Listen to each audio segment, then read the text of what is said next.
Hey, how many men does it take to change a toilet paper roll? Nobody knows because it's never happened. Get it? It's funny because it's sexist. Anyway, welcome to Gender Mythbusters. My name's Mari, and we're going to talk about how men and women are really not all that different. So, to get started, this is based on an idea by Janet Hyde called the gender similarities hypothesis, which states that males and females are alike on most, but not all, psychological variables. We're not that different. She figured this out using something called the D statistic, which, to explain, is the difference between one group's average on a variable and another group's average on a variable. What? Let me explain it a little bit further. So, if we took something like height, and we were looking at boys and girls, you take the average height for boys, the average height for girls, you find the difference between the two, and there's your D statistic. Sorry.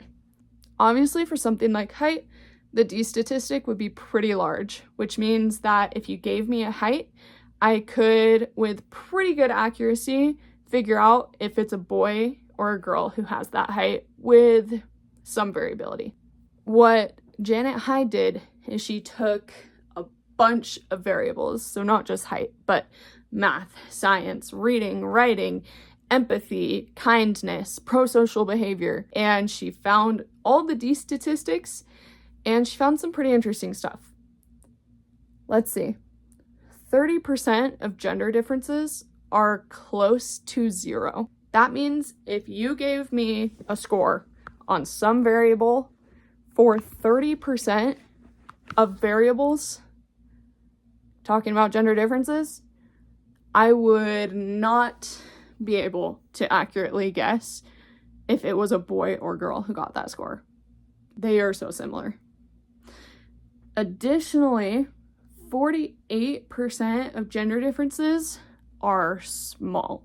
Again, if you gave me a number that is representing some variable about gender differences, I would still not have very much luck figuring out if it was a boy or a girl who got that score.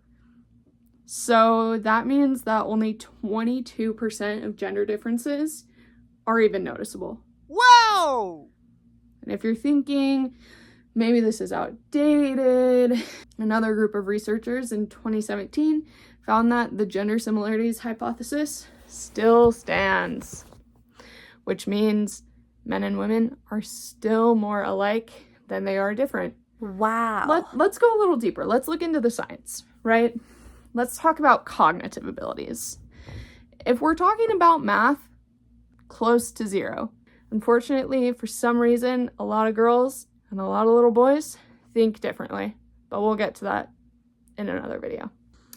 Oh, my favorite. Let's talk about pink and blue. This is everywhere. I mean everywhere.